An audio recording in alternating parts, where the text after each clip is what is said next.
안녕하세요. 로렌TV의 서변. 은변입니다. 오늘은 어떤 얘기를 할까요? 오늘은 사기를 어떻게 하면 안 당할 수 있는지 그거에 대해서 좀 이야기를 나눠보려고 합니다. 그렇게 예방할 수 있는 법이 있을까요? 저희 이 방송을 많이 시청하시면 적어도 사기를 좀 덜 당하시는데 도움이 되지 않을까 이렇게 생각이 되네요. 어떻게 하면 사기를 좀 당하지 않을 수 있을까? 어떻게 하면 사기꾼인지 아닌지 좀 구분할 수 있을까? 방금 눈빛이 방금 좀 저희만 믿으면 절대 안 나옵니다. 거짓말이야 거짓말이야 거짓말이야. 제가 군대에서 이제 말년 때 너무 시간이 안 가는 거예요. 또 고속버스 터미널이나 이런 데 가면은 그 관상책이나 손금책 같은 거를 이렇게 조그만한 걸 팔아요. 네네. 그걸 가지고 이제 군대 복귀를 해가지고 그런 거 읽고 그랬거든요. 다른 사람을 잘 속이고 사기를 좀 잘 치는 듯한 관상이 좀 써있는 거예요. 관상이? 네, 눈이 굉장히 중요하대요. 눈이요? 네, 눈이 사람이 눈이 되게 중요한데 눈에 이제 검정자가 있고 흰자가 있잖아요. 그렇죠. 근데 이 검정자가 흰자에 비해서 상당히 너무 커가지고 흰자가 거의 좀 잘 안 보이는 그런 눈의 경우에는 다른 사람을 속이는 거에 있어서 좀 죄책감이 없고 즐기는 그런 성향이 있기 때문에 그래서 그런 사람들은 다른 사람들을 굉장히 쉽게 속이고 그거에 대해 죄책감도 안 느끼기 때문에 좀 많이 조심해야 된다 이런 내용이 기억이 나더라고요. 눈을 보면서 예. 알 수 있다. 사기꾼의 관상이다 라고 써있는데 그러면 서클렌즈 읽겠습니다. 그러면 이제 일본 사기꾼 쪽으로 가는 거죠. 제가 봤을 땐 그 책도 좀 책값이 얼마였어요? 한 10,000원 안 했던 것 같아요. 사기를 당하신 거.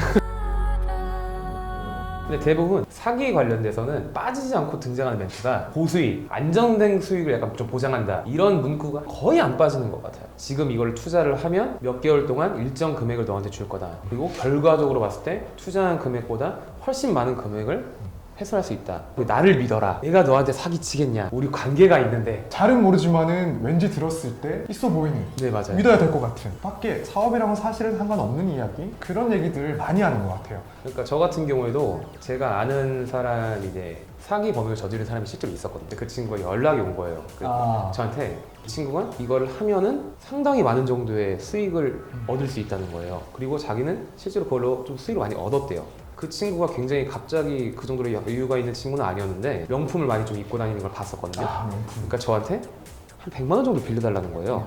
근데 저는 딱 들으면서 당연히 안 빌려줬지만 드는 생각이 그렇게 돈이 많은 애가 저한테 100만 원을 빌린다는 거 자체가 너무 웃기잖아요. 어떻게 보면 그 가방 하나가 100만 원이 넘을 것 같은데 그 짝퉁이었나?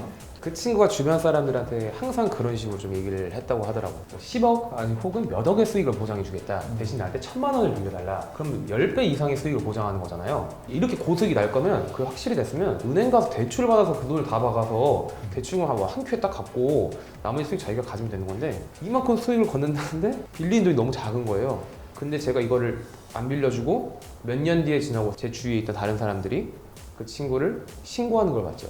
네, 사기죄로. 조금만 생각해 보면은 이게 거짓말이구나, 날 속이고 있구나 이런 거를 좀 한 발 좀 물러서서 보면 알 수 있는데 거기에 혹해가지고 그 사기꾼의 감언이설에 넘어가게 되는 거죠. 사실 그런 얘기들을 들었을 때 듣는 사람은 속을 수도 있잖아요. 그렇죠. 그렇죠. 정말 고수익을 보장한다고 하면 또 지인이니까, 네, 그렇죠. 친구니까. 그렇지만은 뭐 한 발 뒤에 물러서서 객관화를 해서 보면은 이걸 믿을 수가 없다는 그런 내용들이 우리 너한테만 알려준다는 말을 되게 안 믿는 게 그 정도 고급 소스를 그 사람은 어떻게 알았을까요? 주식 같은 거나 투자 사기 그런 게 되게 많잖아요. 아, 내가 이거 나만 알고 있는 거다.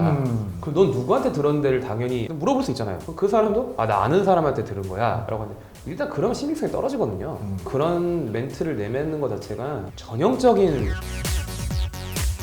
거짓말을 하면서 사기 범죄를 저지르는 사람들이 또 외적으로 봤을 때 좀 과시하는 경향들도 네, 있는 것 맞아요. 같아요. 맞아요. 차든 집이든 주변의 그런 인맥을 아니면은 뭐 그냥 얘기를 하더라도 여기에 대해서 외부에서 뭐 투자가 들어오고 그런 사람들이 명함이 진짜 많아요. 근데 그거 보면은 우리가 알만한 진짜 괜찮은 단체가 거의 없어요. 그렇죠. 알 수 있는 건 잘 없어요. 네. 무슨 협회에 네. 워낙 빽빽하게 적혀 있으니까 믿을 수 있는 사람이구나 하지만 정작 보면은 그리고 명함도 쉽게 만들 수 있잖아요. 그런 명함. 그렇죠. 사실 그건 네. 진위로 하면 네. 하는 거니까.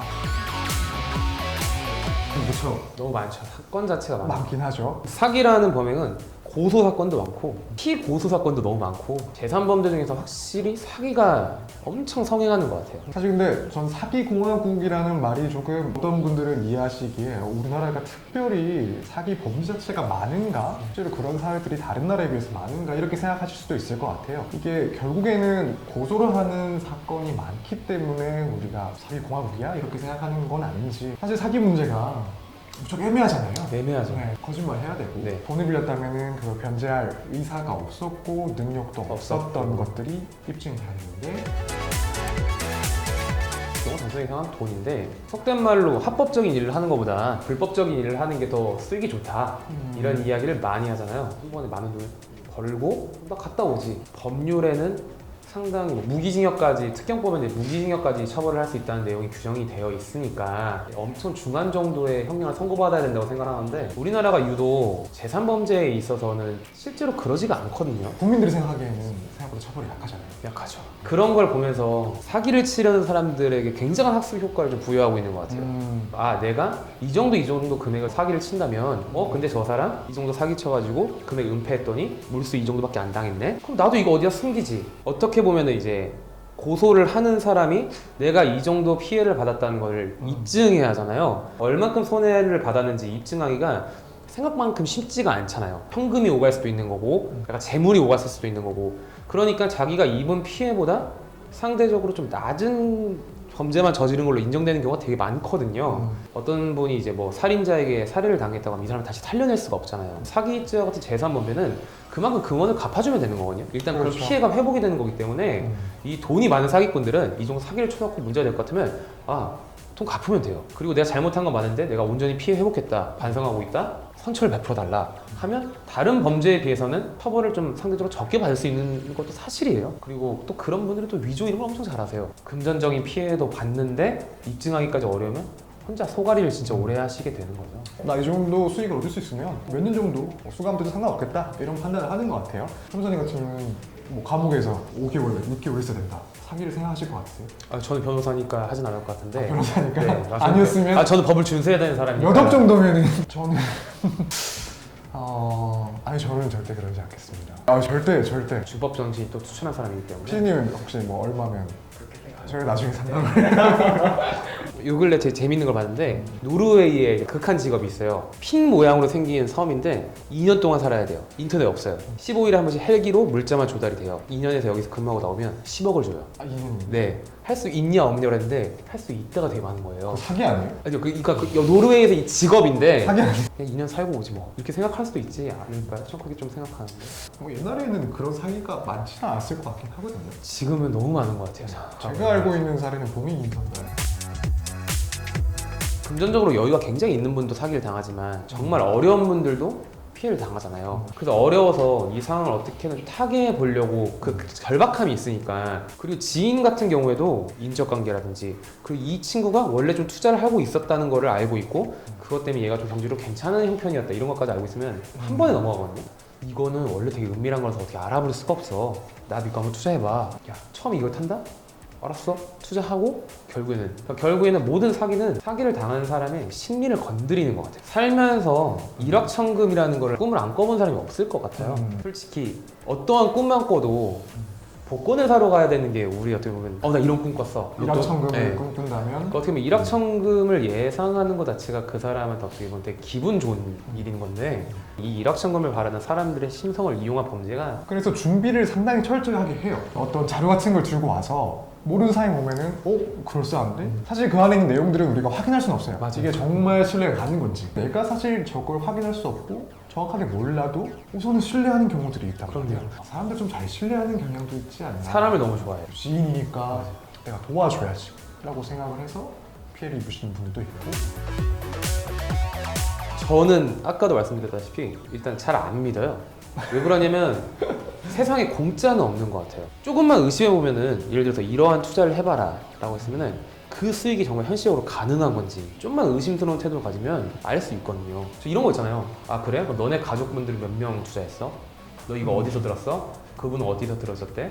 아 그래? 이런 식으로 몇 가지 꼬리만 물고 물어봐도 이상한 거 발견을 할 수밖에 없어요. 10배 수익 보장한다, 5배 수익 보장한다. 근데 자기 가족들한테도 투자를 안 하려고 하는 게 말이 될까요? 자긴 또 없대요 그런 사람들이. 레파토리가 너가 투자하는 식으로 하는 게 아니 5배 저희 이제 당하신 적이 있는 것 같은데요. 아니요 5배 수익이면 없는 돈이라도 빌려야 되는 거 아니에요? 피해 입으신 건 아니죠? 피해를 입을 뻔한 사람들 많이 봤죠. 정말 진심을 담아서 재산범죄를 당한 사람들 좀 봤을 때 그 절망하는 모습이 너무 와닿아요. 쓰고 싶은 거 안 쓰고 먹고 싶은 거 안 먹고 하면서 준비하고 아꼈던 그동안의 인생의 노력의 흔적이 한 며칠 만에 정말 사기죄는 뭐 어떤 경우에는 목숨을 잃는 것만큼이나 피해를 입는 경우들이 많잖아요. 실제로 그런 일들 때문에 스스로 극단적인 선택을 하시는 분들도 계시고 정말 다시 한번 강조하지만 정말 신중하고 의심하고 많이 알아보고 맞는 것 같은데도 다시 한번 곱씹어보고 해서 정말 뭐 사기일 수도 있고 아니면은 사기보단 당연히 정말 근거 있는 합리적인 투자들이 훨씬 많고 대부분인데 다만 언제든 피해자가 될 수도 있으니까 저희가 모든 것을 말씀해드리지는 못하지만 적어도 오늘 방송에서 말씀드린 내용만 조금이라도 참고하셔서 일확천금의 꿈을 이루려다가 패가망신하는 어떤 일이 없도록 조심하는 자세를 좀 견지하는 데 좀 도움이 되었으면 하네요. 여러분 모두 조심해 주시고 한시라도 긴장의 끈을 놓치지 마세요. 마세요.